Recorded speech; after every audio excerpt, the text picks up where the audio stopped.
Let's start there then. Episode 109, Box Covering Podcast. Two absolutely beautifully esteemed guests have come on. One of them is you're a reoccurring guest, Mr. Elliot Dillon. Yeah, I think it's the second appearance, isn't it? Yeah, this is your second appearance. You can't get enough, can you, mate? Go on then. Give us an intro to anyone out there in the boxing world who may not know you. Okay, so for those that don't know me, I'm Elliot Dillon. I am previously the lead tutor and coach for the Joe Gallagher Boxing Academy, which was or is the performance centre for boxing within England Boxing for the DICE, for England Talent Pathway. Coached England and GB, currently a GB performance coach, coach educator as well. And amateur coach. And also starred in the film 300. Lovely, Elliot. Sort of froze for me a little bit there, but I think you're back in. Right. Cheers, mate. Steve-O, yeah. I've got Steve Cranston here. And if people don't know him, well, you will now. Go ahead. Well, there's a lot of people who might not know me because most of the people that know me are probably dead. It's a beautiful start. Yeah. Crack on. No, I've been a coach a long time. Been a coach since 1982, actually. Done my level 1, my assistant coaching course in 1982. I'm a level 4 coach. Had 15 years on the DICE program, ACE and DICE program at Gateshead College, and then retired. Head coach at my club, which is Kenton ABC, and I'm a coach educator. That's cool. Just to throw this in there for you, Steve, 1982, when you did your level 1, I was 3 years old. Yeah. Just to stick that in there for you. Well, I was nearly 28. There you go. That's understandably, that's how a lot of people are dead. Well, there will not be many coaches at my age still coaching actively, probably in England boxing. Yeah, you're probably in the top 5%, Steve, I would have said. And still doing pads galore, aren't you? Yeah. After I had this conversation, when I was at Gateshead, I was probably doing about 100 rounds a week. Yikes. Club and college, and I did a lot of pads, specific pads, not just general pads. And now I probably do 50 rounds a weweek, 40, 50 rounds a week, maybe. That's more than I do. At my club. Yeah. What about you, Els? How many? Are you still sort of heavy with the pads? Yeah, I like the pads because that's like the time where you get to do a bit of one-to-one with them. You get a bit of trust with them. You get to build a bit of rapport with the athletes, especially with the boxers, that type of stuff. And it is, as a coach, it is kind of my go-to. And I think this is most coaches. It's your go-to sort of thing to do with boxers and sort of help that development, especially on a one-to-one sort of basis. Yeah, yeah, absolutely. I think part of it is, let's be honest. If we wanted the boxers to get better, we'd spar all day, every day, condition, tech, open spar all day, every day. But the bottom line is, you can't get punched in the head all the time. There has to be an element of we got to minimise that a bit. Got to get the safety involved there, haven't we? Yeah, absolutely. So if anyone listening at the moment is not guests at the moment, because I've not said what the title is, we are talking about Padwork today. Steve-O, so Padwork, you mentioned at first you said you do some general pads, but then you said actually you like doing a lot more sort of specific stuff. Yeah, I think that, mate. Yeah, so basically every boxer wants to do pads, or they want to spar. They want to do the things that they think are good at. They don't want to do the things that we want them to do generally. And a lot of boxers don't want to do just a specific pad. They want to have a little bit rip roar on the pads. And often I sometimes see that and I think, is this pads for the coach or is it pads for the boxer? And I tend to think that initially with all pads, the boxer has to take priority and you have to be doing it for a reason. What do you mean by that? What do you mean pads for the coach or pads for the boxer? I think I get what you mean, but I'm not too sure. Okay, then. Well, strangely, I was looking at some pads last week on Facebook, and I tend not to. online, and I tend not to have a go at anybody on pads where, you know, and we discussed this earlier, where I would go, that doesn't look very good, because I don't know what they're wanting to achieve. Yeah. So I don't know what this pad man wants to achieve with his boxer. So generally, I wouldn't criticize anybody's pads, whether I thought they were good or bad or whatever. However, there are sometimes you see coaches doing pads, and I sometimes think it's possibly for the coach. Okay.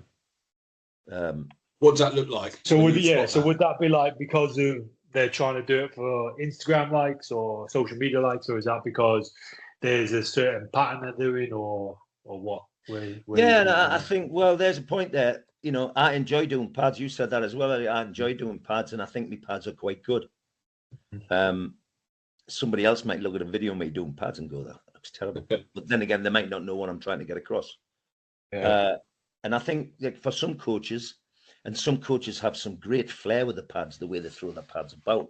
I'm not a great lover of that specifically, and especially not people who throw the pad at the boxer, especially not with young kids, because often they're throwing the pad before the punch is developed, and you can do some serious damage with little kids, you know.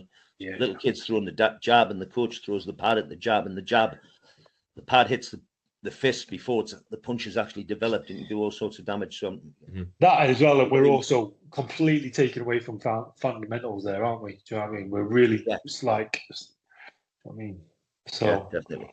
What would you say? Fundamental development there. Els, what would you say fundamentals are? Because it's an interesting question. It's like when you say fundamentals, I think everybody listening kind of knows what you mean. But I don't know if we ever really sort of say what are. So it's the technique, isn't it? So can we get that fundamental technique of the punch right? You know what I mean? Are we getting the rotation right? Are we teaching them where they're getting the power from? Are they developing that power through that kinetic chain? Do you know what I mean? So the push up from the floor, up through the rotation of the hips, through the core, through the shoulders, through the extension on the arm. Are we then looking at the recoil back, the more important side of it? And are we getting that stability within the core? Are they coming off balance? Why are they coming off balance? Do we need to correct it? Do we need to address it? Other weaknesses within that chain? Do you know what I mean? And they're your fundamentals, really, aren't they? Just that technique, and are we getting that drive through the shots? And that's the good thing about pads is, as a coach, you get that feedback, don't you? When they hit it, you know when they hit it good. They can hear it, you feel it, and it's that instant feedback, isn't it? Do you know what I mean? That's a great point, that, Elliot, because what you just laid out there, the fundamentals, you wouldn't have to be a very good pad man. You'd have to understand the fundamentals, but you wouldn't have to be a very good pad man to get that across to your boxer. Yeah, because you could you could not be able to hold a pad and have the worst shoulders and elbows and wrists ever. And no flair to pad man, you know. And I'm coming back to that. We don't need it really, because you can stick to the basics, then, can you? Do you know what I mean? You don't need it. Is it interesting that you meant Elliot, a lot of your background, and you've got a wide background, haven't you? But a lot of your background is kind of physiology. It's S&C. I think you have a master's in S&C. Is that right? Master's in strength and conditioning. Yeah. Yes, but okay. So it's almost like when you talk about technique, it's what's the difference between almost technique and the kinematics of a punch, you know, the from the floor to the fist, that kind of thing, you know, the drive, the triple extension, all these bits and pieces. They're interlinked, aren't they, really? Because we're looking at that drive, we're looking at that rotation. But so as a coach's eye, and we're looking at technique, we're looking at that appropriate so it's range, rotation, recoil. Simple, isn't it? Right? Okay. Are they getting that range right? Are they getting the rotation through? Are they getting that recoil coming back into position? That's our coaching sort of eye. That's how we're looking at it from boxing coaching point of view. When they do that, are their feet in the correct position? Have they got soft knees? Are they rotating through the hips correctly? Is their chin down? Is their guard in possession? Where's the non-punching hand, for instance? When it comes back, where's it going to? Is it coming to the chest? Is it coming back to eye line where it should be? Where are we going with it? That's our coaching eye, isn't it? But if we're looking at the kinematics, we're looking at that drive. We're looking at that coordination. We're looking at their core stability. So it's that rotational core stability, but then also the recoil, the instability that's caused from that rotation. And have they got the control to then bring it back and that coordination to bring it back? Do you know what I mean? So there's your differences. That's great. That's building the job. That's great. So you're adding all your little bits onto there. That's really good. Yeah. So, and then your flair comes from that, doesn't it? Do you know what I mean? What I'm hearing from that then, Els, sorry to interrupt. What I'm hearing for that then, so like, almost like two things. So if they don't have that stability, you know, core strength to be able to, so as they punch a rear hand, they go past the punching line, they over rotate, overextend. Yeah. It's hard to bring it back because they haven't really got the physical capacity to do that. But then the other side of things, if we're talking about pads, is where's the position of the pad that's actually encouraging them to over rotate. So not only are they not strong enough to actually, what was the word you said? The stability to bring yourself back to the instability to combat the instability that comes with it. Yeah. But actually, you're exacerbating it even more because the pad position's out to the side at a kind of 45-degree angle, and they're just rotating past the target. It's like a double whammy. So that's where pad work can be an issue. Yeah. And that's a big error, isn't it? Because if we're like, say, for instance, pad, we all know, or we should all know, that pads, when we're holding pads, should be down our centre line from it. Do you know what I mean? Where we can hold it nice and controlled, and it's in this space, and it's not much bigger than our head, really. As soon as we start going like this, that's when we're going to get that over rotation, aren't we? Because the poor box is having to reach and then reach. And that's one of the things that when I was a young sort of coach, started off coach, those that don't know and can't tell, I'm quite tall, 6'5", quite broad-shouldered. One of my problems is when I'm coach, when I was first padding people, I'd hold the pad quite wide. I'd be up tall. Poor kids are reaching up and then having to rotate. And it wasn't until I started sort of seeing myself back and trying to improve myself as a coach that I started to notice the traits and where I needed to improve. So a big thing for me now is when I'm working with the littler kids, I wear the body belts because that's more at their eye level, and I actually don't put hand pads on, and what my hands end up doing is just holding noodles, and they might hit to the body, and then I'm adapting and then put noodles for defensive movements and stuff like that, and trying to get that encouragement from there. Okay. But that's just individual preference, isn't it? Do you know what I mean? And every coach will have their own individual way of tackling that. Yeah, but it's a different boxer as well, isn't it? Depends. It's amazing how many coaches address each boxer with the same height of pads. Yeah, whether you see little kids warming up with a 6-foot coach, and he's got his pads up here, and then you see the 6'5" guy with a 5'4" coach, and he's got his pads. Yeah. Mm-hmm. And that's about realistic pads, and that's another point. That's a point. So initially, the development of a skill, the technical development of the skill, you don't have to be a particularly good pad man. No. You just have to be able to identify it. Once you start developing tactics, and realistic pads come into it. Then. Mm-hmm. Well, so if we go to the word tactics, right? So if we're thinking about tactically breaking down an opponent, the tactics really is the technique under some sort of intensity or condition, right? Yeah. For argument's sake, we're going to look at that, right? So if we're going to get issues with the technique, that's just going to manifest and become more evident when we're starting to jump into the tactical side of things. So we've got to have that staged approach, haven't we, with our development of our boxers. So if we start looking at the technical side of it now, say we've got a relatively competent boxer, 2 or 3 fights in, been in the gym maybe 2 years, something like that, relatively good shape, knows how to throw a good jab, backhand, a little bit loose on the hooks, that type of stuff. Your tactics need to stay within line of what he's able to achieve technically. If you start pulling away from that, it's just going to go, in it. Do you know what I mean? So you have to be within his scope. Exactly, within his there again, that becomes pads for the boxers. Needs.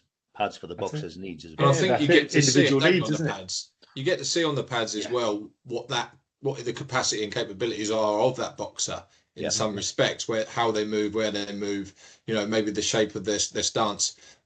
They can't move lateral very well and things like that. If you get a bit of appreciation for that, and then you can maybe tailor-make the pads for it. It is a question for you guys in. So we sort of touched on it earlier. So if you are watching Instagram, whatever, and you're watching some pads, how do you instantly know if some things are? I mean, we know that you need to know what their intention is, what the outcome. So that we have to think of that, because you can't criticize if you don't know what they're trying to do. But how do you know when the alarms go off and you think, oh, hold on, I wouldn't want my boxer working with that coach because of these pads? What are the signs? one of the first things I notice is the coach moving more than the boxer. Coach is moving around, the boxer's not doing much. And the boxer, then the coach might be looking at a combination, and the boxer's going from straight shots to bent arm shots, and he doesn't move his feet, and the coach doesn't move. The coach accommodates the boxer. Yeah. Which we do as padmen. We accommodate the. Well, I don't so much, but then again, I'm going to go. No one back in the day when I boxed, there was pads. Pads, I think, were first used by martial arts back in the day, a couple of 100 years ago. Bruce Lee used them quite a bit as well, but I never seen that. I was introduced to Ian Irwin once brought a pair of pads into a course that I was on the camp that I was on, and we didn't know what they were actually, and I think they were being used in the Eastern Bloc at the time. And there was a bit of a demonstration. We thought they're never going to catch on. Nobody's going to start wearing them. We'll just continue to hit the punch bags, and occasionally hit the coach's hand, and occasionally hit the wall of whatever, So they're never going to catch on. But look at now how many different pairs. I mean, personally, I've got about five or six different sets of pads for different things. And Gav's got about 20 pairs of these. Gav's got a couple of bags full. But every pad has all the pads have a job to do. And I mean, like I've got coach spars, I've got pads for fast work, pads for heavy hitters, pads for medium hitters, and I think going back to your question there, does as well, doesn't he? Go on, Els. Yeah. We go back to your question there about trying to identify what's maybe negative pads or not the best pads. Is when you see combinations again, and it's just Steve highlighted it, where the boxer's not moving their feet or getting themselves into the right position for that shot. So it's kind of like they're reaching to it. It looks like a flashy combination. And to the untrained eye, you look at it and you go, wow, that's good. It looks dead fast and it looks, like you say, Steve, flashy. But actually, the boxer isn't in the right position really to throw that punch, generate any force in that punch. In fact, they're coming straight back up in the firing line, right in the line of attack. Where's the defense? Where's the angle? But also, it'd be interesting to have a conversation with the boxer that you see with these and actually ask them, like, when you throw that punch, why are you throwing it there? What exactly are you targeting there? So, for instance, a body shot. So a lot of people just throw body shots into place. They wear the big body belts and things like that. But there's no real target with that. So what are you aiming for? Are you aiming for this? Yeah, just hit the body belt. So are you aiming for the solar plexus here? Are you going into the soft ribs? Are you aiming for the liver? Like, where are we going here? Because if you go too low, you're just hitting hip and you're going to break your hand. You come up a little bit, you're going to hit rib cage. It might hurt the boxer a little bit, but it's probably just going to be a wasted shot, really. But there's sensitive areas that we can be attacking, like we can on the face, yeah? So are we targeting these? Do we know we need to be targeting these? Are you teaching boxers to target these? How are you doing that? And then also, when they get there, get the drive off. Where's their exit route? Where are they coming back from? What's their phase after this? Where are you placing themselves in the ring? Why are they putting themselves there? The list just starts to build and build and build. And if you're seeing it and it's all straight lines, we all know this, it's all flashy up and down with the boxer not having to move much. It's like overly, like a large number of punches is always a one, isn't it? Do you know what I mean? Because realistically, how many punches are you going to get off in a combination actually land on a boxer? 2 or 3 at the best. Do you know what I mean? So if you're looking at 5, 6, 7 punch combination, forget it. It's not. What are we doing here? I don't wear a body bag. I use a pad position, and I'll bring the pad actually to me ribs, and I'll double up with a second pad, or I'll bring the pad to me solas, and I'll double up, look to move my feet quickly. And the only thing, and I don't usually ask for punches. I give a that's a good pad one. cue. And when I see somebody asking for punches specifically, especially when they're shouting out numbers, and I think the boxer his opponent is never going to tell him what to throw here. So give him a cue and see if he takes up on it. And the only thing I would generally speak about, say it during pad session, would be move left, move your feet, move left. I would, if I was offering a position, say to come to throw a body hook, and I've given that pad for the body hook, I would expect him to start to move off to that side after the shot or just before the shot, so he's in a position to exit. So and that's realistic pads. It's like, somebody holding a hook out. Okay, if you're just going to develop the hook and you want the boxer to develop the hook, you can do that on a punch bag or a pad, wall pad. But if you want them to do it and they hold the punch way away from the body, and and so the boxer basically practices a fault. Yeah. He addresses his pad man with his feet, because the pad man, I think, should be standing as a boxer. He addresses his pad man, that's his range, and all of a sudden the pad man puts a hook, a pad out for a hook 12 inches off the body. Mm-hmm. Yeah. That's then practicing a fault. Just going back to the body, what do you call them? Are they called body pads? Coach body pads? What are they called? Yeah. Is there actually official name? Body bag. Body bag. Yeah. Body bag. What I like about them is that when I try and think about the science part of it, because Steve, you're saying you present a target as opposed to telling them what to hit. It's the same with the body bag. There's elements of choice coming in now. So instead of, I want you to throw a 1-2 left hook to the body, which is nonsense, because as you say, the opponent's not saying, listen, mate, hit me with a 1-2. You have to look for what's opening, what's available, and listen to your body kinematics. You listen to what you see, to what they're doing in front of you, their range, etc. With the body bag, you can hit it at any time you want. So the choice goes back to the boxer, which I think becomes a little bit more real and representative of what goes on. But I think, I can't remember which one you said it though. The only problem with those, they're so big because they're trying to protect. You can hit them anywhere.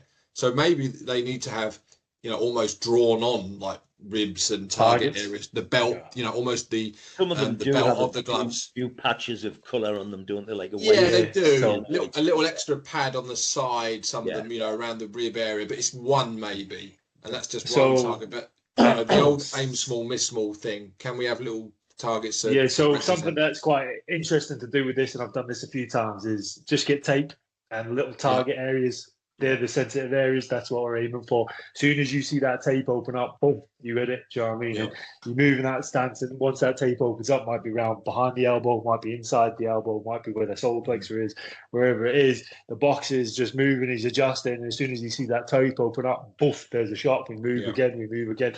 Yeah, it's going to be led a little bit by the coach, because I think sometimes with padding, you can't help.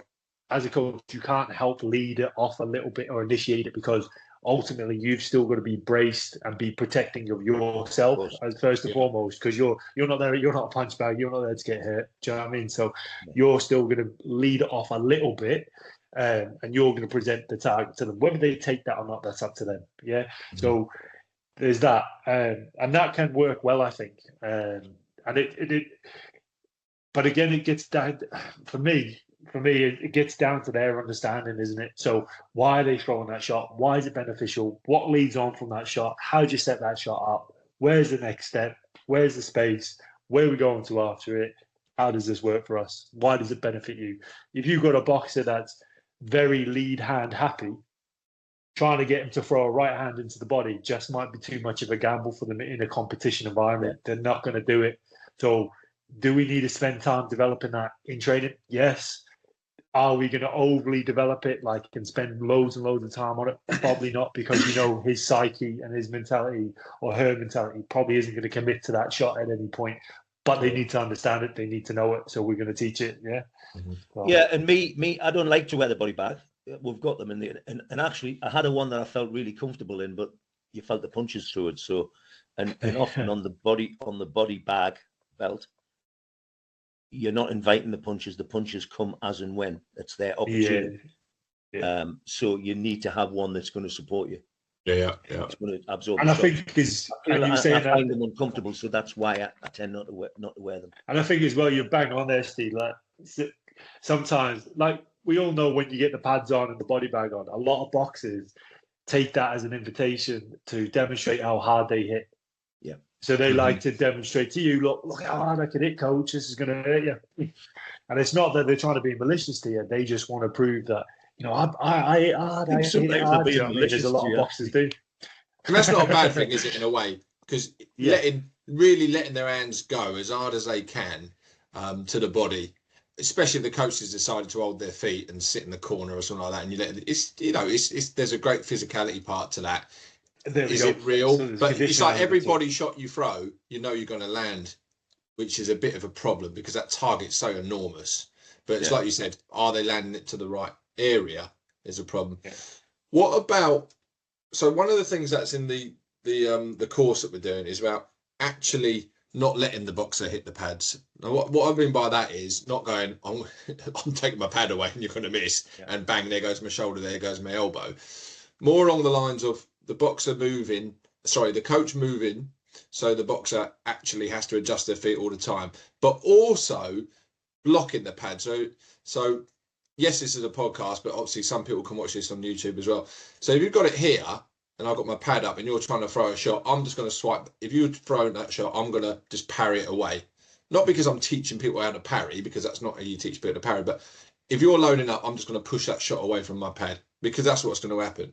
You see what I mean? Or if they throw a shot if they really dip their knees and throw this big, long backhand to the body, I'm going to parry it away. I'll just bring my elbow down. Probably parry it away because it's hard getting your elbow down to the pad, isn't it? When you've got a body bag on. But just parry it away. So I wonder if there's more of a place around make them miss the pad without making them hurt themselves because they're going to miss in competition. I always think that you've got to give them something coming back, so I always throw shots back at them.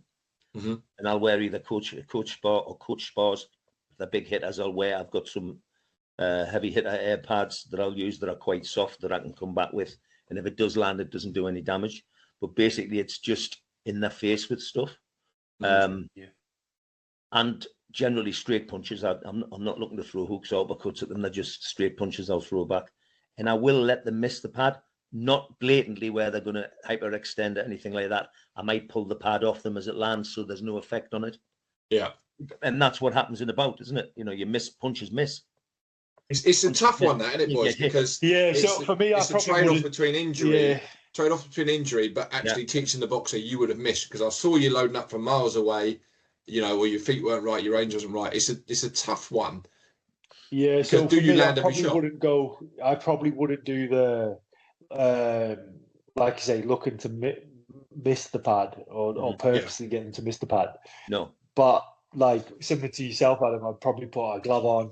The lead hand jab. I'd have the shot there. There's the target. Every time I see you load up, that's coming to give you. Well, you've got to react to take that sort of loading up away and give them a sort of realistic. They've got to try and get there if you can. And I think that's what we're basically saying, isn't it? It's about trying to keep it realistic and be purposeful to what they are going to do within the sport. Yeah. If we want to make it realistic, we'll just get them doing technical sparring or condition sparring or even open sparring. That's the best what we can do. Yeah. Padwork, for me, is that can we work on technique? Can we work on tactics? Can we look at the fundamentals and can we build that up in place? And then when they're at that space, it's partner work, it's technical work, it's tactical work. But in that sort of conditioned environment of sparring, I think. Mm-hmm. Do we think? So, what do you think about coach spar mitts? Because the more I think about the science of boxing, the more everything's got its place. You know, you've got pads, you've got shields, med balls, you've got all these different things. You've got woggles and you've got what are those called? You know, the battens. The battens, battens. Yeah. The lollipop things, whatever they are. You've got all those sort of things. But the more I think about the paddles, that's right. Yeah. The more I think about this sort of science things, the more I think coach spar mitts are great because when you throw a shot back at the boxer, you're throwing it like a punch. Yeah. So they tune into the sort of the kinematics of what a punch would look like. So defensively, they start to realise the cues of a shot coming back. But when you pad people, you tend to you sort of tap them on the head because if you don't tap them on the head, you're going to hit them with your knuckles. Do you know what I mean? So the punch looks different. So they start not reading the cues and kinematics of the punch properly because the coach has got to sort of slap it. You know, like if you slap someone on the face, and again, it's a podcast, so you can't see much of this, but you slap someone, your elbow's down. But when you throw a hook, your elbow's up. So the kinematics look different. So I wonder, are we teaching them not to pick up on real cues when we use pads because you don't want to hurt them with your knuckle. But when you wear coach spar, you can throw a shot back like a boxer would throw a shot back. Yeah, so I wonder if we're missing the trick sometimes.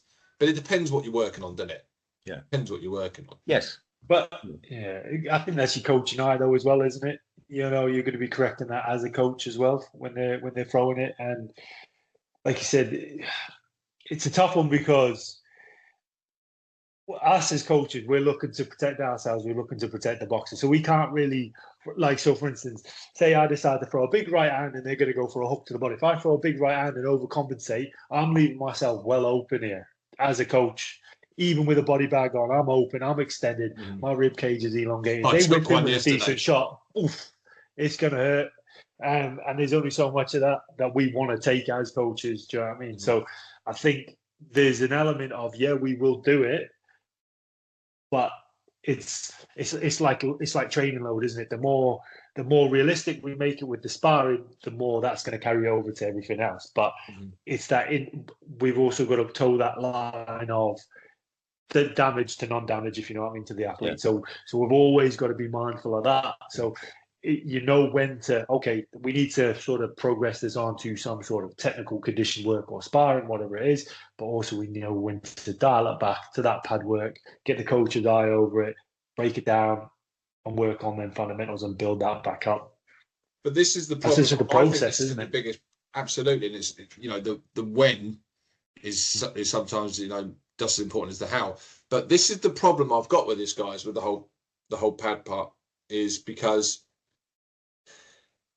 you mentioned if you want to do it right, you know, we tech spar, we condition spar, we open spar, because that's the sport that we're doing. It's two people not being cooperative with each other. They're trying to make each other miss. It's, you know, boxing is about being uncooperative, whereas pad work to some extent is very cooperative, isn't it? Yeah. You're supporting each other. So there's a lot of, you understand the plans, you understand the aims, whereas in competition you don't. And you have to find that out. So the problem I have with pad work in general is that it's very compliant and complicit with each other. And then when you go into competition, and I know this from my competition days, I felt really nice on the pads, like bang bang, sharp as attack. And then you go into sparring, and that sharpness is gone because the range wasn't there, the tempo's changing, all the little bits and pieces that weren't present in the pads suddenly were present in the spar, and I felt myself falling over my front foot or not extending, rotating properly. And sometimes I just think pads brilliant, but can we do it better? I know that's a very vague, silly question. I think that's the ultimate question we're talking about now. But one of the things that you the transfer is what I'm trying to say. Sometimes I don't feel, just because it looks great here, sometimes I don't think it transfers 100. It's definitely not 100% transfer. But how do we get it realer all the time? It's a vague question. It's a tough question, isn't it? It's the accommodation again. It's the coach accommodating. I mean, actually, I've got to say, nobody ever showed me how to do pads. I watched other people doing pads and picked it up and then thought, that's wrong, that's wrong. Nobody would do it in courses. You know, you talk about the single pad. Is that the right way? I suppose it's the best way to start it rather than starting like with wide hands, to start with a single pad. And especially if you're going to use this hand for something else. Is it always the best way? Certainly not in conditioning pads because you get your hand up rough. But, you know, like, and some pads, you could use the single pad. I do occasionally, but that's when it suits me as opposed to suiting the boxer, which is a bit unfair. That's coach padding for myself then. But it's obviously to develop the boxer, but it's because it suits me at that time. And I think that's the biggest fault with coaches and pads. Coaches are accommodating the boxer more than making it as realistic as it possibly should be.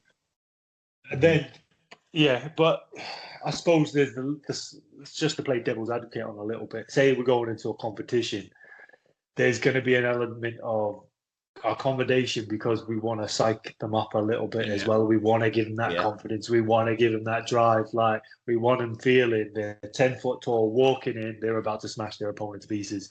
We want that sort of confidence going in. Pads though for you know. Exactly. There you go. So it's getting back down to the when and where, isn't it? And I think that's the key, isn't it? It's the you would still have. Yes, you want them to feel good. They need that feel good factor, especially in the warm up pre-competition. But you would still have good range, good pad position, realistic pad positions. There would still be something coming back at them. And you wouldn't be making them miss as such and everything, but you would give them you would be giving them options, and you would be looking for realistic pads. Yeah, the tempo is likely to be very high as well, isn't it? It's generally range that I think a lot of coaches fall down on. I think it's almost like a bit like tactical, sort of, fancy words, though, tactical periodization and stuff like that. So when you're doing pads, the closer you get into a competition, it becomes very, sharpening pads. It becomes very tactical. You're not really teaching them anything new technically, because the whole skill acquisition part is not, we don't want to be focused on something new anymore. Yeah. I've seen coaches in changing rooms teaching kids new punches before they go out. Yeah. And I think I've almost done that myself back in my early days, trying to teach them something brand new in the changing rooms, which is beyond their capacity to apply that. Well, also at that stage, when it's important, isn't it? Yeah.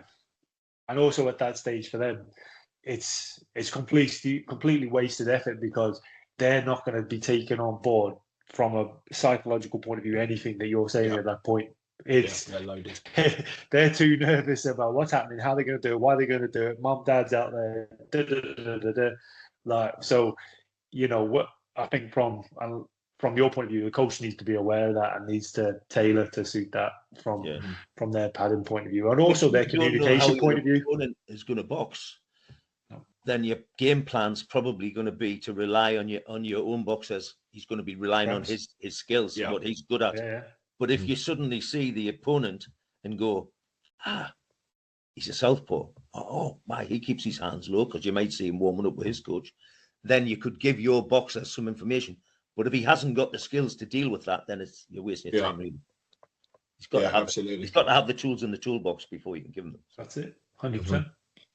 Is there something in the change? So you're warming up the change rooms. Your boxer's got to go out, and Els, I think you nailed it by saying there's that psychological part. There's the feel good, of hitting the pad, crack, crack, crack. Yeah. And we all know as ex-boxers, when you hit that pad with a sharp 1-2, and your coach is like, oh, that feels good, and you just know you had the right extension, rotation, all that kind of stuff. You go out feeling $1 million, and that's great for your psychology as you go into the ring, and that's all you need. Is there a sort of bit of room in the changing rooms for, let's say we got rid of all pad work in the changing rooms, right? This is where you look at me a little bit funny, and actually almost have this kind of little touch spar. I mean, I know from a like a potential. If we're going to use one of your words, Els, like a potentiation about driving force and all the way through. Pads are bang on for that, because you can't hit your coaches hard in the face. So I know that, but I wonder in terms of like perception, so being able to read what's coming back, because most of it's about what you're throwing as opposed to what's coming back usually. I wonder if there is a bit of the coach kind of, coach spars on throwing that and you're reading it with the book block, a little bit more the coach playing a boxer role as opposed to playing a coach role. So I've played with this before, where I've done it on home shows where I've had a couple of kids sort of back to back, little kids sort of similar weights, and because you'd be warming a lot of them up together or similar times and stuff like that. And I've had them do like little tag spars and stuff like that in the changing rooms to help towards that and sort of get their eye and get the range in. And I can't tell you if it works any greater or doesn't than the pads. Because at the end of the day, when they get in there, there's so many variables that take place that it's hard to, unless it was the same boxer, the same night, the same fight, the same environment every single time, it'd be hard to quantify whether there is a difference to it or not, right? Yeah. So we can't. I mean, I think there was no pads when I boxed, so I had to do that. You're just chilling each other in a change room. You would semi-spar with somebody from your gym if he was on the same show, or if you were on your own somewhere, you would basically shadowbox against the wall. Yeah. You would look shadowbox against the wall, actually use a shadow sometimes. And sometimes you would just punch the wall. You not hard. Just spread the horsehair. Just spread the horsehair. Just get it back. Push it back. Feel me knuckles through the glove. But I like this idea though, boys, of okay, so in the ring, when you're about to compete in 5 minutes time, you throw a shot, the boy's going to step back and make you miss, and he's going to counter, all that kind of stuff. So the little warm up with two boxers in the change room, just touch, little shoulder touch. Yep. You're bringing in timing now, and you're bringing in a little bit of element of representativeness where he's going to make you miss. So what are you going to do with your feet? Whereas maybe that's not always available 100% with the pads. I think I'd go with maybe taking the mindset of with the boxer, like especially going into competition and that first bit of competition. I always stick with like once that first jab goes, we don't know what's going to happen. We can kind of predict it. We can kind of sort of assume and presume and da-da-da-da-da. But actually, once that first jab goes, we don't really know what's going to happen next. We've just got to let the boxers kind of work it out. And us as coaches, we're trying to pick up on the little details for those first 30 seconds, for the first minute, and then we can start to sort of pick the patterns out from that, can't we? Really? That's how it goes. So maybe it's actually a mindset of, to the boxer, what are we throwing first? What's going first for you? What are you going to do first here? Yeah. You know, what's that first initiation? Yeah. What's that first attack? And then if we can maybe nail that, or we can get that maybe then just puts them on that front foot a little bit more. That maybe just gets them to land the first shot, gets their little bit of confidence, and then they're into the competition from that point of view. Yeah, it's that psychological start, isn't it? It's like having a good start in the 100 meters. Yeah. Whilst we don't want to be like, you know, what's the word? You know, like video controlling them or game controlling them. That first punch gets the monkey off the shoulder. Yeah. Do you know what I mean? It gets that ice off them straight away. It's like your first task of the day is to get up and make your bed. It's the same thing when you box. Go out there, throw your 1-2 as hard as you can. Do you know what? One, it might hit him hard. Yeah. Right. But two, you've kind of got rid of that tentativeness, that worry, that anxiety. So it's almost, it's just that kind of psychological. So I like that, because I used to do that as well. My coach said, what do you want to do? Just go out there and go crack, crack. Because I was always nervous.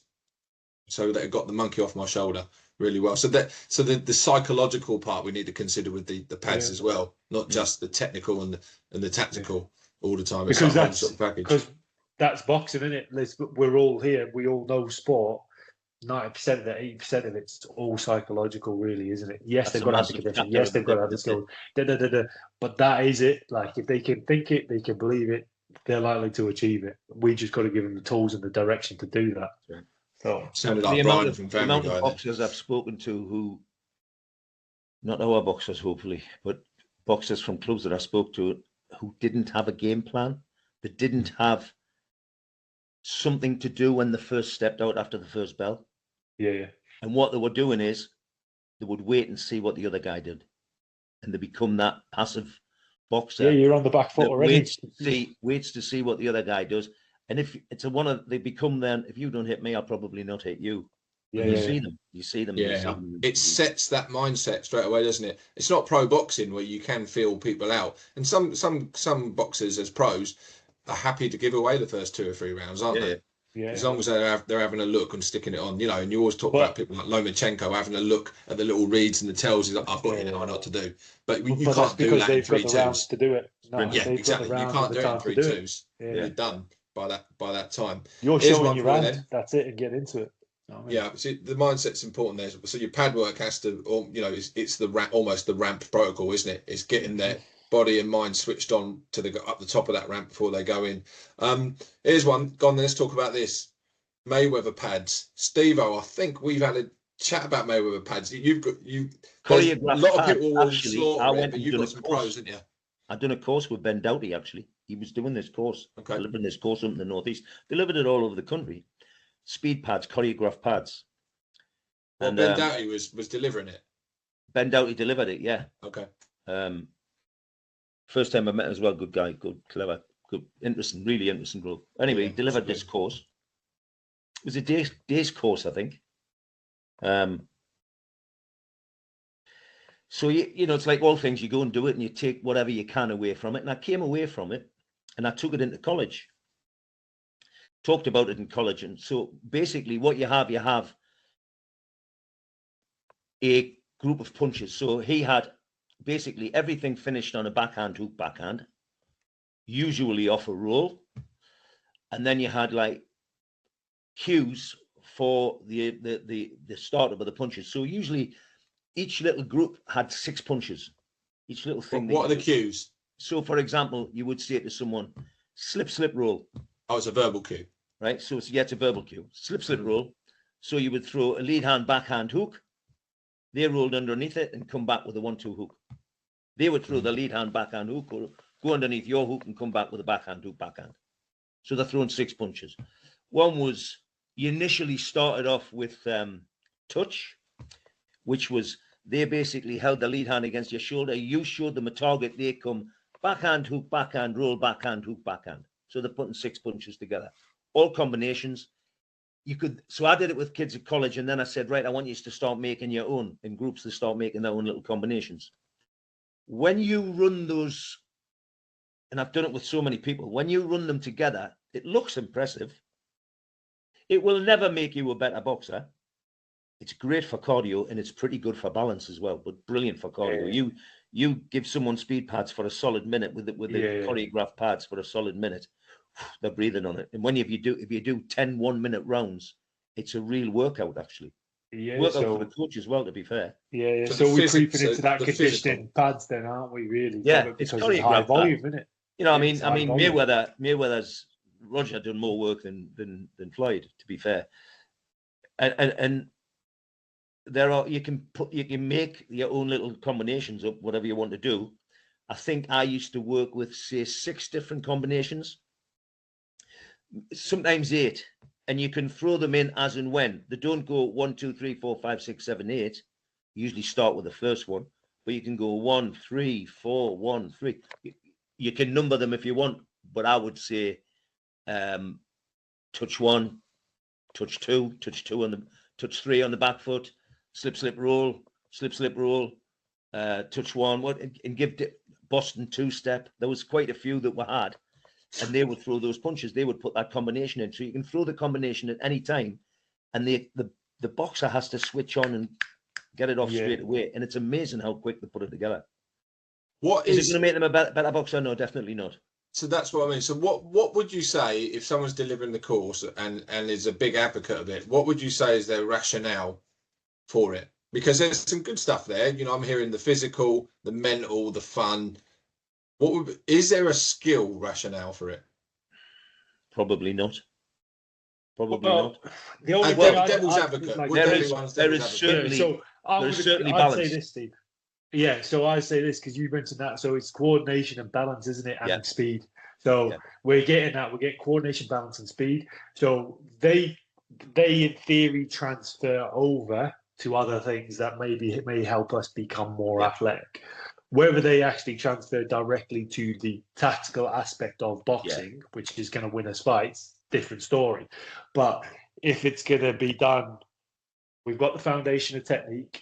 We can start to drop this stuff in. 1, the athlete enjoys it. 2, it's good conditioning. 3, it gives them a little bit of thing that they like to get likes on Instagram for. And then also we're getting some sort of balance, coordination, and speed going on. Then it has its place, doesn't it? It does have its place. It's got to. Some people dismiss it, and I would dismiss it when it is just specifically, let's do this combination, and then we'll follow up with this combination, then we'll follow up with this combination, then we'll follow up with that, and it just goes per rote. When the Ben Doughty system, I don't think that was his system. He just was traveling with it. You're thrown in different combinations at different times. It doesn't follow 1, 2, 3. So you're thrown in a combination here, a different combination there, and you usually give the combination when the finished thrown the last punch. So all the combinations finish on a roll, backhand, hook, backhand, and you usually give that the next combination just as that last backhand's turning, so that everything rolls on, everything flows on. So there's a real high level of concentration with that. There has to be. Which is a massive, massive positive for boxing, isn't it? Do you know what I mean? So when I see people it's a tough one because is there a problem though, lads, with someone teaching a boxer constantly also to finish on a rear hand? Yeah, of course there is. Well, it does. If that does. You know what I mean? Would it be better just finishing on the rear hand lead hook? If we're talking about this without the tactical, let's put the tactical element off away. Let's forget about the tactical element here, okay? Because we've established it ain't going to make you a better boxer, but let's look at the other wider scope of it, which is it going to help with the condition? Yeah. Is it going to help with the speed? Yeah. Is it going to help with the balance? Yeah. Is it going to help with the coordination? Yeah. Does it help with concentration? Yeah. These are all important attributes that then can help push towards tactical And the training, coach has to be and we switched know on as that's well. there. The coach Yeah. has to be switched on as well, because it's hard for the coach, especially if you've got a southpaw boxer, because you've got to change. So the coach has to be on the ball as well. There's a bit of work to be done. Oh yeah, especially if they overdo it. But I think sometimes it's when the coaches are selling it as snake oil, that if you do this and repeat it, it's going to make you brilliant. Look at Mayweather, and we all know that Mayweather didn't become good because of that. Yeah, he came good because of the thousands of years of sparring that he's been doing and all the technical work he's doing. You can't read a punch. You can't read a punch through routine. You see what I mean? Blah, blah, blah, routine. It's being able to read a punch when it's not in routine, when it's, when the cadence is different, when you're not knowing where it's going. That's the skill of defense, isn't it? Is reading something when you don't know something's coming, picking up the cues. And you don't get that from that, because because he looks away, doesn't he? He looks at the camera and goes, blah, blah, blah, blah, blah. So that tells me there's no perceptual skill involved. You just hit it on the head. You just hit it on the head. He's looking at the camera. It's for the camera. That's it. That's all it's for. You know what I mean? So we don't need to push it any further. I mean, maybe 90% of the audience listening. I have seen people warm their boxers up using it. Yeah, I have seen people warming their boxers up, whether they're warming them up or whether they were getting them ready. But I've seen them actually in changing rooms doing it. Mm-hmm. Not something I would do. I need time to deal with what we're going to be dealing with in the ring, but maybe interspersed with some proper tactical stuff. It's not a bad stuff. Maybe it's a bit of a raise type thing, just, a bit of, okay, let's get gloves on. Right. Let's get going now. Get going. Just, but not a tactical part. No. Again, I'm devil's advocate. We're at the bit where we're going into the ring. We're at the business end of the sport now. Do you know what I mean? We need to be switched on. We need to be taking this stuff seriously. We need to be thinking about what we're going to do. This is. We've got health on the line now, so we got to be switched on with what we're doing and how we're doing it. So I wouldn't advocate that. Yeah, absolutely. But there's a geezer called Schmidt. It's got something called schema theory, where the theory is like you pick out programs from your body, from your brain, and you can use those and put it into practice. Like rear hand roll, rear hand left hook, rear hand, and that you can pick those out and use it. There's a lot of sort of evidence to say that's not the case when you're in a dynamic sport like boxing. You don't just pick things out because you've learned it and able to do it straight away. It's a lot more complicated in that, and you're missing out the whole perception part. Being able to read people. When you just see kids and they can just read punches and they just turn you and they time the counter perfectly. Yeah. It can't come from stuff. It can't come from that kind of stuff, in my opinion. Yeah, absolutely. What about games? Do you guys play any certain games with pads, certain rules that might come in, just to, whether it's kids or whether it be competing boxers, certain gamifying of your pads? So I've been thinking about this quite a lot recently, if I'm honest. It's not something I've dealt with. No. Me neither.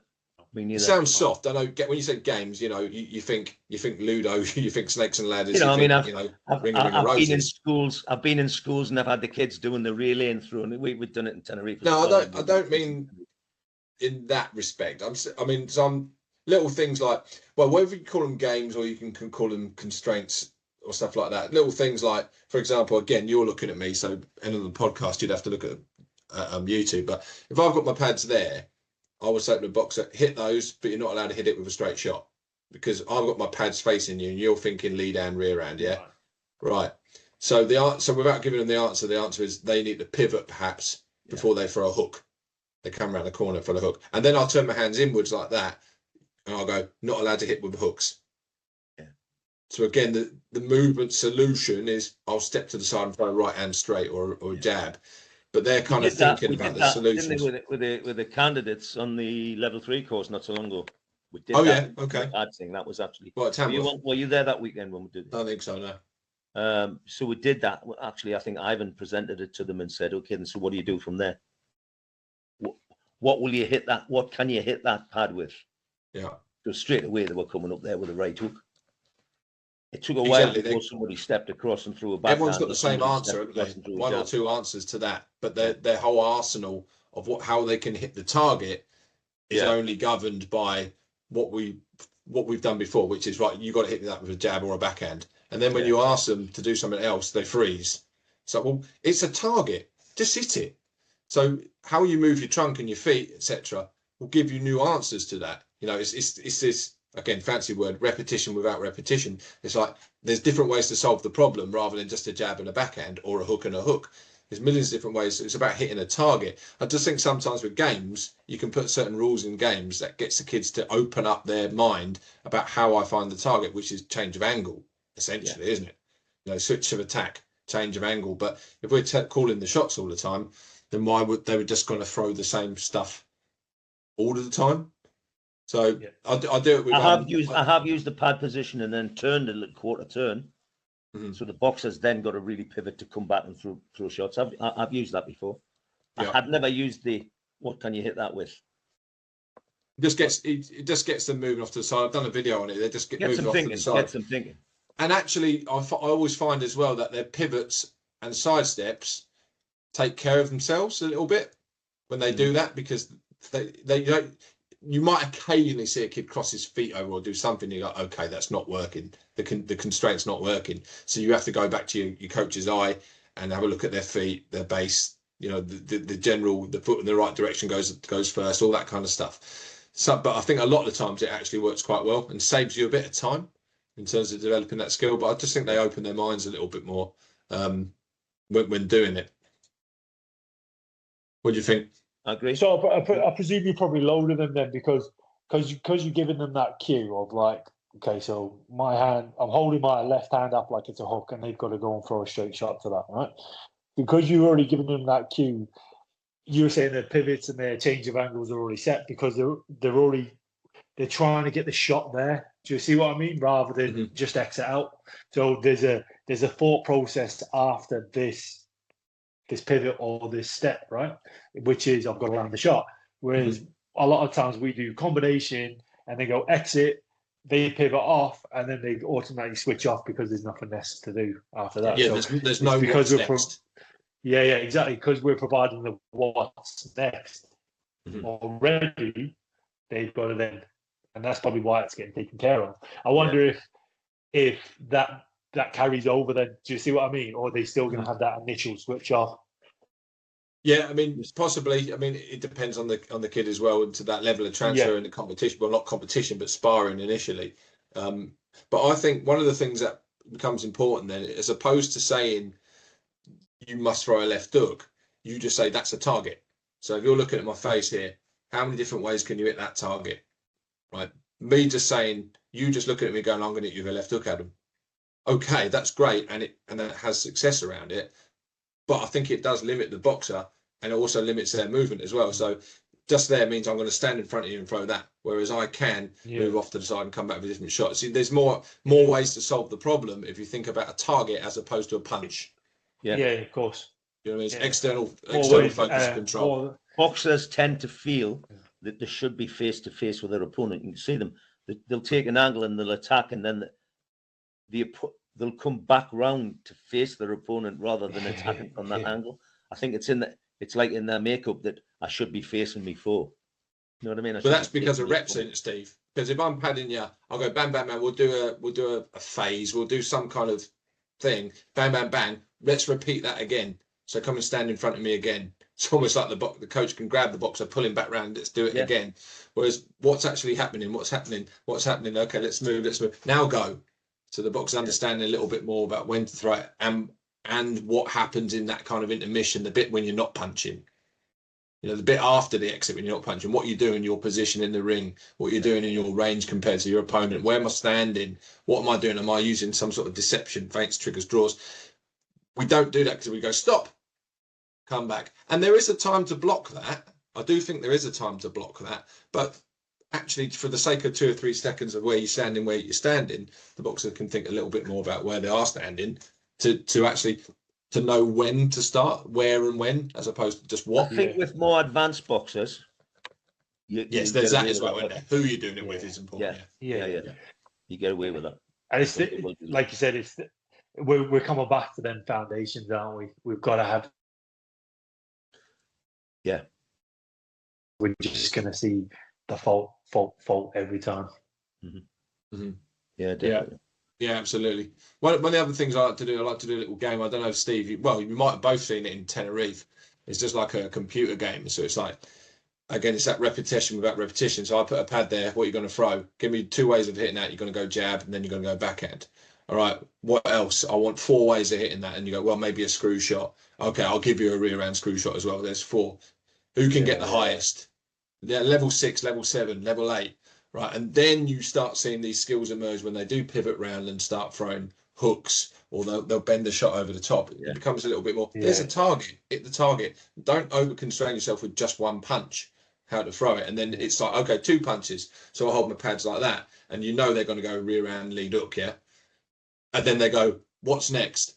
Well, I'll go lead hook, rear hand. Okay, great. It's the same thing but backwards. But what else? But now they pivot around and they go straight shot to that shot, and that becomes a bent arm. That becomes a straight arm, and then the skills start emerging. But while that is great in terms of learning, I think it's important. How do we then join pad work up to the spar very quickly and bring their intentions into spar? Because it can be, oh, that was good. Oh, that was interesting.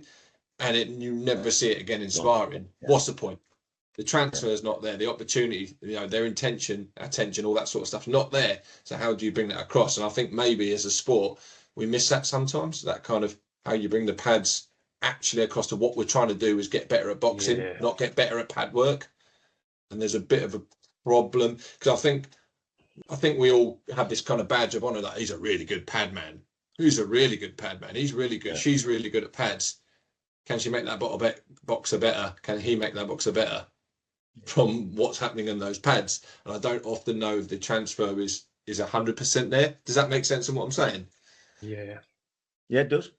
I mean, I can remember we had a slam man in one of the gyms I had. We had a slam man. Those like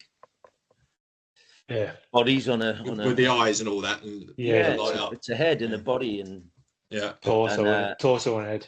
People would attack that. Looks like Tony C. People would attack that from different angles. People would attack that from different angles. They didn't always go. They would start head on, but when you got them, they would step across it, and they would step across and throw a jab at the side of the head of the slam man, which I always thought was quite impressive. On the throw a 1-2 from the angle, learning how to take the angle, but because it doesn't move, so you're maintaining your range as well. Same as a wall pad. How many people hit a wall pad from the stand in front of the wall pad, throw the jab, throw the uppercut, throw the hook? Very few people move around the wall pad and attack it from a different angle, do they? Mm-hmm.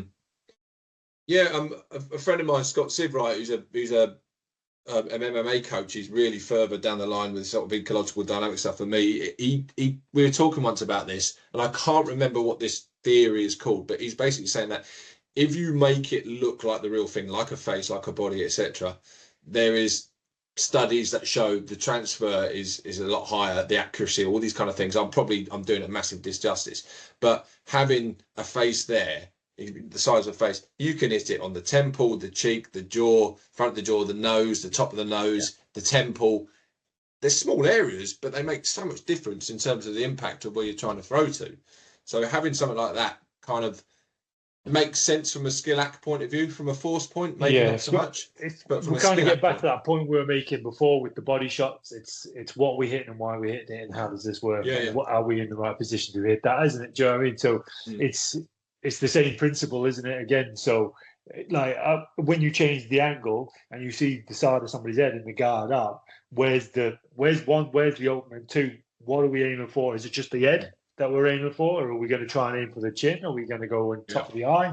Is it maybe you're just going to try and be sneaky or behind the back of the ear? What are we aiming for, and why are we aiming for it? Do you know what I mean? And we've all been there when a boxer gets a little cut, and you're like, well, let's target that because we can get this belt stopped there if that gets any worse. The next thing you know, you're going to be looking to throw the shots. But if the boxer in your corner hasn't really done anything like that, for instance, or knows what to do in them situations, then we maybe have left them unprepared in some element of this sport. Because, if we get down to the nature of this sport, it is a sport where we score points, but it's still the hurt game. There's still 2 people throwing punches at each other that are going to land and cause some force here. So we've got to understand those aspects of the sport as well, and how, from that tactical point of view, we can maybe take advantage of that. And equipment sometimes doesn't do that for us, does it? Yeah, I No. mean, like for example, if you did have what do they call what's that thing called? The bob face. What's it called again? Yeah. The dummy. Slam man, We've got slam man, isn't it? slam man, yeah. Yeah. So we've got one of those sort of things, the kind of it's almost looked like the Resusciani stuck on the wall. That guy, and he's got that moody face. Yeah, it's stuck on a wall. So if you do throw the shot, once you throw the shot, where are you going to move afterwards? If you do do the Ricky Hatton or the Lomachenko around the corner and you throw the shot, where are you going to move next? You're going to move back in front because there's nowhere behind him because it's stuck on a wall. So, well, the one I had was static. Your exit is kind of lost straight away. In terms of where you might move next.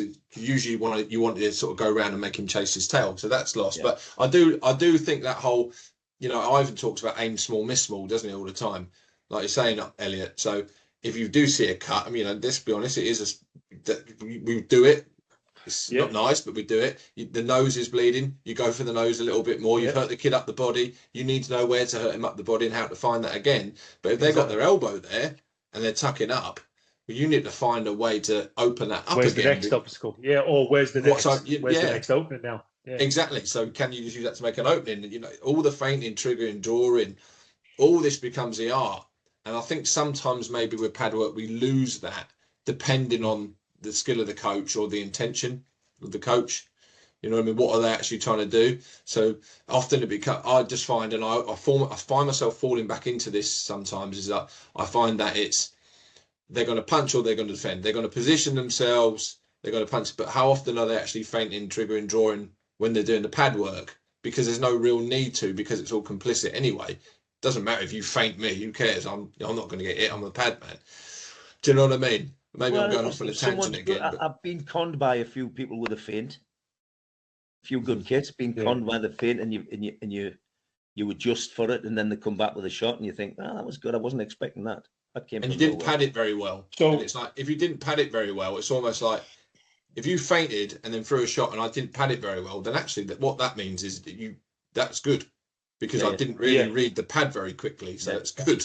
But the boxers getting negative feedback because they didn't crack the pad right, so they're probably not going to do it again. So then is the argument that actually pad work, that's beyond pad work? Like that's pad work can't, maybe that's past pad work for us? Like, so that needs to be probably complement the boxer there. But it just highlights, I think what you're saying, Elliot, it just highlights the fact that pad work isn't 100% representative and doesn't have 100% transfer. And I think we've got to, I just generally think, the more I think about pad work, the more we have to, one, really understand what we're trying to do, have a real clear intention about it, but two, also realise that just because it goes perfect doesn't mean it's going to transfer over. That's, it's more like a prep thing, isn't it? It's more like a prep of the mind, a dry rehearsal, before going into a spar, and it has those benefits. But I just think it's like, tread carefully when it comes to pad work. There's not loads of variables. Are they? No, there's loads of variables, and I do know a lot of sort of people deep in the skill ac with 1,000 times the knowledge I have in skill acquisition that will say we don't do pad work at all. We think it's absolutely worthless, and that probably because they come from other sports, whereas actually in boxing it's all about hitting. Where in mixed martial arts, you're holding, you're pinning, submitting, or it's different. You can still work on the sport without punching. So they have that, but we don't have that luxury. So, but I do think we also need to think about it from the psychological and the relationship side. I think you said at the start, El, didn't you? Pad work affords you the opportunity to have a conversation, build relationships, talk tactics, have all that kind of augmented feedback that you can put on top of it, where other things wouldn't. You see what I mean? So it does afford other stuff. It's not always about just the skill acquisition stuff, which is limited. But I think there is this element of, do you know what? Some of the best conversations I've had and penny dropping moments actually come in pad work. Yeah. Do you know? With pads, or even just after 10 minutes of pads, and then next thing you know, we're having a 20-minute conversation, and then that's the session done, because we've highlighted some stuff. We've then gone on to explain it, get their knowledge of it, get our understanding of what we thought their knowledge was, where the gaps are, how we can improve it, what it needs to look like, and then we can move on from there. Yeah, you get to know your boxer. You can That's get it. to know your boxer, can't you? which is And if invaluable. it's someone who you don't know very well, you can get to know them better. And you can't really do that in a spar, can you? You can't build a relationship No. in a spar. You know, stop, stop stopping me. I'm trying to spar here, and he's trying to punch me in the face. You can't do that because it's sort of time wasted. Yes, you can stop spars and have conversations, and direct a bit of why didn't we try this? What about this? Why did you do that? Ask questions. You can do that, but it doesn't lend itself nearly as good as Padwork would do. But I think then we have to bridge that gap between remember it's Padwork and it ain't boxing, it's Padwork, but it's close to boxing. So I always just say tread carefully with Padwork. It's not what we think it is, but it can be better than what we're doing. Yeah, It's a fantastic tool when used right. Yeah, absolutely. I agree. Chaps, have we got anything else bloody hell, listen, I've got loads of notes here. We could probably have episode 2, 3, 4 on this, couldn't we? And talk about because there's too much to talk about in there with these. There's so many variables that you can talk about with this. Anything else that we've missed? You think we probably need to talk about this? No, I just think that the priority has to be you're doing it. Padwork is done for a reason. You don't do pads for pad's sake. There has to be a reason behind it, and it has to be led by the athlete, really.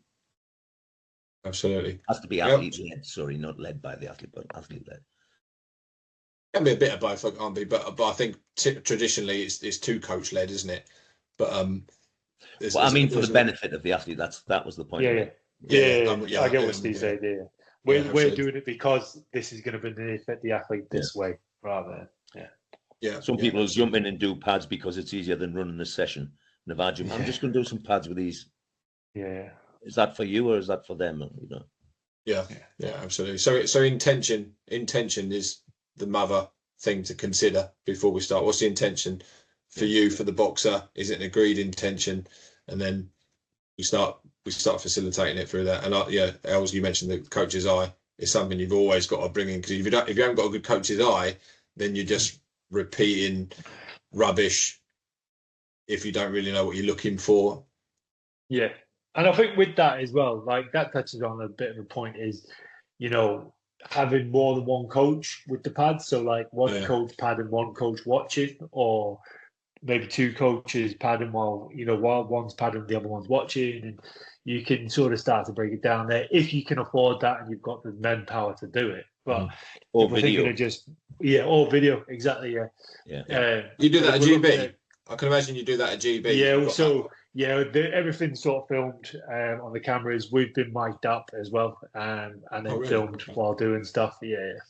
And that gives you another perspective on your coaching, and really opens your eyes to what you think you're saying to the boxers, and then what's actually getting said, if you know what I mean. So, but that's a different conversation for a different day, I think. Yeah, that is next level. But again, pads lends itself to all these conversations, isn't it? There's so much you can do as Padwork, almost as like the vehicle, the conduit to the kind of learning. It doesn't have to be direct skill development from the pads, but it offers that opportunity for other things to come into it. If that makes sense. I'm not sure if I'm being particularly clear there, but hopefully you get what I mean. Boys, it's Friday night. What time is it? It's bang on 8:30. Go and get yourself a beer. Go and get yourself a Johnny Walker, whatever your tipple is. I'm sure yours is just prune juice or something like that, innit, Els? Something like that, yeah. Good to see you, Els. I know, you too, Steve. Good to see you, mate. Pleasure, mate. Well. Yeah. Appreciate it, guys. Thanks for your time. Cheers, Adam. Nice one, fellas. Speak to all you later, boys. cheers, boys. Nice one. Bye-bye. Good luck.